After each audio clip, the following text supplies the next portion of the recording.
36, female. I'm a mom of 3 kids. My oldest son, Aiden, 14, male, is quiet, smart, and a little awkward. He loves science, video games, and animals. He's not very outgoing and has always had a hard time making friends. He also struggles with anxiety and does not like being the center of attention. My second child, Zoe, 10, female, is the total opposite, confident, loud, and social. Then there's my youngest, Caleb, 6, male, who is just a happy little tornado. This story is about something that happened with my niece, Kayla, 17, female. Kayla is my husband's brother's daughter.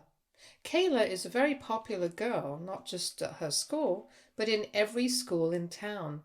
She was always sweet to us, but to the people in her school, she has always been a very mean person. She's been staying with us for the last couple of months because her parents are going through a nasty divorce. And things at her house were chaotic. My brother-in-law asked us if she could stay for a while, and we said yes. At first, everything seemed fine. Kayla was polite, helped around the house, and spent a lot of time in her room. She was always on her phone or laptop making videos and editing pictures.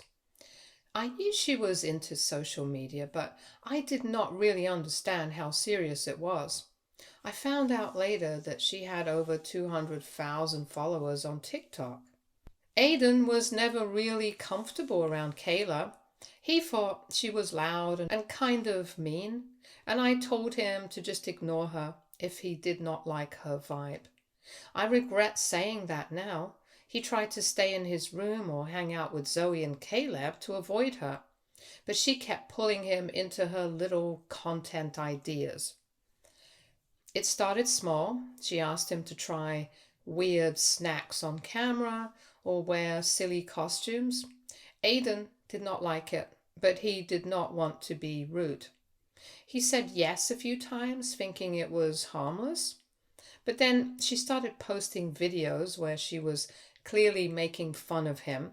She edited the clips to make it look like he was saying dumb stuff or being gross. She used filters that made his face look distorted and added sound effects to embarrass him. Aiden never told me about it. I noticed he was quieter than usual and spent even more time in his room. I thought maybe it was just teenage stuff or school stress. I had no idea Kayla was posting those videos publicly. I only found out because one of Aiden's classmates showed him one of the videos at school. They were laughing at him. He came home crying. He locked himself in his room and refused to talk to anyone for hours. I tried to get him to open up, but he just kept saying he wanted to be left alone. Later that night, Zoe came to me and said that she saw a video on TikTok with Aiden's face on it. She showed me Kayla's page. I could not believe what I saw. There were at least 8 videos with Aiden in them. In one, she dumped water on him while he was sleeping and filmed his confused, panicked reaction. In another, she recorded him dancing alone in his room. He did not know she was filming and added a mocking caption. One video had over 500,000 views. The comments were awful. People were calling my son names, saying he was weird and ugly and creepy. Some even said he looked like a school shooter. I was shaking with anger and shock. I immediately confronted Kayla. She rolled her eyes and said it was just a prank and that people needed to chill. She said she was not bullying Aiden and that it was all in good fun. She even said he should be grateful for the attention. I told her to delete the videos right away. She said she would, but when I checked a few hours later, only 2 were gone. The rest was still up. I told my husband what was going on. He was furious. He went straight to Kayla and demanded that she delete all the videos, not just the ones with Aiden, but any video taken in our house or involving our kids. Kayla finally removed them, but she looked smug about it, like she did not think she'd done anything wrong. The damage was already done. Aiden refused to go to school. I had to call the school and explain what happened. The guidance counselor said she'd talk to his teachers and keep an eye on things, but Aiden just shut down. He did not want to eat. He barely spoke. He stayed in bed and kept his curtains closed. I tried to report Kayla's TikTok account, but nothing happened. The videos were already deleted, and TikTok did not take any action. I emailed the school about the bullying.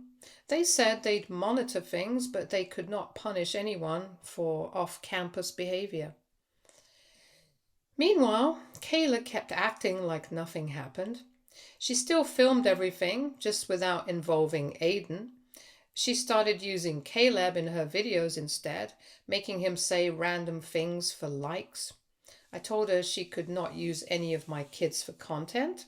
She argued that it was her job and that we were ruining her career.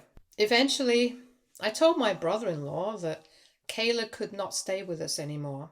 He was not happy, but I didn't care. Aiden's mental health was more important. He tried to convince us to reconsider, but once we told him what Kayla did, he was shocked. He apologized quite a few times and agreed to make arrangements. Kayla went back to her mom's place. I do not know what's happening with her now, and honestly, I don't care. Aiden is still struggling. He deleted all his social media. He does not talk to anyone at school. He does not trust people anymore. Every time someone laughs near him, he thinks it's about him. He used to love science fairs and wanted to join the robotics club, but now he will not sign up for anything. He's just gone inside himself. I feel so guilty. I let someone into our house who hurt my son. I did not see the signs. I did not protect him the way I should have. I keep thinking about the comments under those videos. Strangers mocking my child like he was just a joke. And Kayla thought it was all harmless fun. It was not a prank. It was cruelty dressed up as content. And it left scars that I am not sure will ever go away. We did not hear from Kayla for weeks, and I hoped she would stay out of our lives. Then my husband's sister Melissa, 40, female, got involved. Melissa has always been the loudest in our family. Everything is either a huge deal or totally exaggerated. She's very protective of her daughter Harper, 18, female, who is applying to colleges this year. Harper is a grade A student, but behavior-wise, she's exactly like Kayla. She's sweet to her family members, but terrible to her schoolmates. From what we have heard, she craves validation, acts out to get attention. She enjoys being part of the drama and rarely shows empathy, often mocking others to feel important. Harper and Kayla have always been close. Even though they live in different cities, they talk online all the time and visit each other during holidays. Melissa used to brag constantly about how Harper was going to get into her dream school, some Ivy League university on the East Coast. She posted about it on Facebook almost daily. Harper had the grades, the extracurriculars, the perfect essay. She was aiming for a scholarship too. I did not really think Harper had anything to do with the situation until one night when Aiden came to me and said something strange. He said he was feeling nervous because he found something online that made him uncomfortable and he was not sure what to do. I asked him if it was another video. He shook his head and gave me his tablet. What I saw made my stomach drop. It was a group chat screenshot between Kayla, Harper, two other girls. They were laughing about the videos Kayla made of Aiden. One message from Harper said something like, "That kid is such a freak. No wonder he has no friends." Kayla replied with a meme of Aiden's face from one of the videos she had posted. Harper also sent a link to one of the reaction videos some stranger had made about him and said, "This one made me pee myself." There were even worse messages I will not repeat here. They were not just mocking, they were cruel and hateful. The whole thing made me sick. Aiden said he found the screenshot on a Reddit thread that had nothing to do with him. Someone had posted it there anonymously in the drama forum because they recognized Kayla and Harper thought they were being mean girls. I could tell Aiden was crushed. He did not even know Harper was involved. She had always been sweet to his face during family holidays. He looked stunned, like he could not believe someone else in the family had joined in. He asked me if he did something wrong, and I told him no. He looked away like he did not believe me. I didn't know what to do with the screenshot. I saved it and told Aiden not to worry about it for now. He nodded and left the room. I thought that would be the end of it. I was wrong. A few weeks later, Harper's school emailed Melissa and said they were rescinding her acceptance. Harper had already received her early decision letter months ago and had posted about it everywhere. The school's message said they had received a report of online harassment and bullying behavior, and after reviewing it, they were taking back her admission offer due to violation of their student conduct expectations. Melissa lost it. She called everyone in the family and screamed into the phone. She accused us of raising a tattletale, of destroying Harper's future, and of raising our son to be so soft that he can't handle a joke. That's when I found out what had happened. Aiden had emailed the college himself. He included the screenshots and said he was the kid in the videos and messages. He explained that the bullying had made him depressed and anxious, and that Harper's part in it had made it worse. He said he did not want to ruin her future, but he thought it was important they knew what kind of person they were admitting. I was shocked. He had never told us. I could tell he felt bad about it, but at the same time, I saw something in him I had not seen in months. He looked like he had stood up for himself. He did not cry, he didn't hide, he just stood there quietly, waiting for me to say something. I hugged him. When I told my husband, he said Aiden did the right thing. He said consequences matter, and that it was not Aiden's fault that Harper got caught being cruel. We did not tell Melissa anything. I figured she'd find out on her own, and she did. She started a war. She posted long rants on Facebook about how families should protect family and how kids are too sensitive these days. She said Aiden was weaponizing his victimhood and accused us of brainwashing him into thinking the world revolves around his feelings. She also said Harper was devastated. She lost her scholarship, her dorm assignment, everything. Now she had to apply to other schools last minute, and her chances were not good. Melissa said she cried every night and refused to leave her room. I don't know what to feel. I didn't celebrate. I was not happy Harper lost her dream, but I also could not ignore what she said and did to my son. Melissa kept texting me. She said we were teaching Aiden to be weak, that he needed to learn to take a joke, or he'd never survive in the real world. She said teenagers do stupid things and that Aiden was being dramatic. She told me Kayla and Harper were just being silly and that we should have handled things privately. She also blamed me for not talking to her before Aiden emailed the school. I told her I did not even know he had done it. She didn't believe me. My parents got dragged into it. They tried to stay neutral, but it was obvious they were uncomfortable. My mom asked if Aiden really needed to send that email. I said maybe he did. My dad said he understood both sides, but I could tell he leaned towards Melissa's version. Other family members started picking sides. Some said Aiden was brave. Others said he was being too sensitive. One cousin called me and said Harper shouldn't have lost her spot and that teenage drama shouldn't cost anyone their future.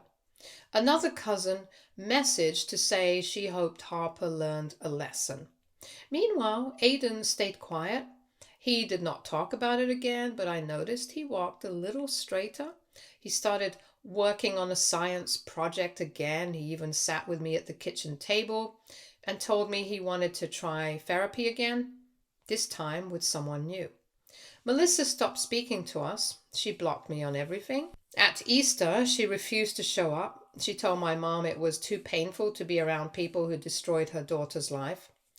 I heard from someone else that Harper was applying to state schools now, but nothing had worked out yet. Kayla went radio silent. I have not heard a word from her since. I do not know if she even knows what happened to Harper. The weirdest part is that through all of this, no one has asked Aiden how he felt. They all keep talking about Harper, her dream, her future, her pain, but no one asks about the kid who was bullied for laughs in front of 500,000 people. No one asks how it felt to have his face turned into a meme or to have classmates whisper about him in the hallway. All they care about is that Harper's life took a hit. They do not want to admit she was cruel. They just want us to pretend it never happened. So now I'm stuck in this place where I don't know if I should feel guilty or proud. Aiden did not scream. He didn't fight. He just wrote one email, told the truth, walked away. But Melissa says we've ruined everything. So now I need to ask AITA for letting my son send that email, even though it cost my niece her dream college. Update 1. Hi, I'm back with an update sooner than I expected. After Harper's acceptance got taken back, Melissa was not done. She stayed quiet for a little while, but it didn't last. One day she posted a long message on Facebook saying that she had contacted the college's admissions office to file a formal complaint. She wrote that the college made their decision based on lies and that it did not give Harper a chance to explain. She said Harper was being punished for teenage drama and that someone in the family was behind it, trying to ruin her daughter's future out of jealousy. She did not say my name, but everyone knew who she meant. A few family members liked the post. Some even commented, saying they could not believe what was happening to Harper. Melissa kept sharing articles about cancel culture and how young people are being unfairly judged for mistakes. Then she took it further. She got a lawyer to send a letter to the college. She said the screenshots were taken out of context and that her daughter was being harassed. She claimed Aiden made false claims and tried to destroy Harper's reputation. She said the college's decision to rescind her offer was discriminatory and caused her emotional harm. She also mentioned she might sue the person who posted the group chat screenshots online, saying it was illegal to share private conversations. Someone in the family sent me a copy of the letter. It was full of dramatic words. She even accused me of manipulating my son. I did not respond to any of it. Aiden did not know the details and I didn't want to drag him back into it. He was doing better. He had started talking in therapy and was more open with us. I was not going to let Melissa pull him back into her storm. A couple of weeks later, Melissa posted again. This time, she was furious. The college rejected her appeal. They said they stood by their decision. They had reviewed the complaint, gone through the screenshots, and believed the behavior did not match the values they expected from incoming students. They also said the decision was final. Melissa said the school was biased and that Harper had become a victim of internet gossip and cancel culture. She blamed us again. She said people in the family had turned against Harper. She said someone had probably contacted the school to make Harper look bad. She said we were jealous because Harper had a future while our kid was a depressed mess. That part stung, even though I knew she was just lashing out. Melissa also said Harper was having trouble with other schools. She applied to a few colleges after losing her spot, but none of them accepted her. She was late in the process and did not have a strong backup plan. The new applications asked if she had ever had an offer rescinded. She had to answer yes, and that made everything harder. Melissa said Harper might take a gap year now, which she called a disaster. After that, Melissa started hinting at a lawsuit. She said she might take legal action against the college, against Reddit, and maybe even against us. She kept using the word defamation and said her daughter's name had been dragged through the mud. She said she had spoken to a few lawyers and was looking for one who would take the case. So far, nothing happened. I don't think any lawyer would take it, but I wouldn't be surprised if she tried. She's still posting about it. She makes dramatic updates every few days. Most people don't react anymore. Some of the family is clearly tired of it, but they will not say anything. A few relatives have reached out to me privately to say they're sorry about everything. Others are still silent. Aiden does not know the latest details. I'm keeping it that way. He deserves peace, and I'm not going to let Melissa take that from him. Let her yell into the void. I'm done playing her game. Update 2. Hi guys, so I'm back with another update. It has been a few weeks since I last posted. I wanted to start off by saying that Melissa reached out to a celebrity lawyer. She emailed him and started posting about how he will help her, even though he had not responded. Turns out she kept sending him emails twice a day, and he contacted her just to tell her to stop irritating him because she has no real case. Moving on, things have shifted quietly over the past few weeks. At first, it was subtle. Fewer likes on Melissa's long Facebook rants. Fewer comments from her usual group of friends. The relatives who used to back her up started staying quiet. A few even stopped showing up to family group chats. I didn't expect anything to change, but it felt like the people around her were starting to see things more clearly. One of Melissa's close friends, someone who used to go on and on about Harper's achievements and defend everything Melissa posted, messaged me privately. It was short, just a quick apology. She said she did not realize how serious things had gotten and that she believed the wrong side at first.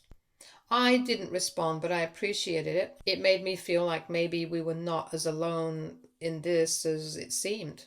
Another family member, an aunt we do not talk to often, reached out too. She said she had read the posts and screenshots going around and had changed her opinion. She admitted she had been defending Melissa because of loyalty, not truth. She did not want to be a part of that anymore.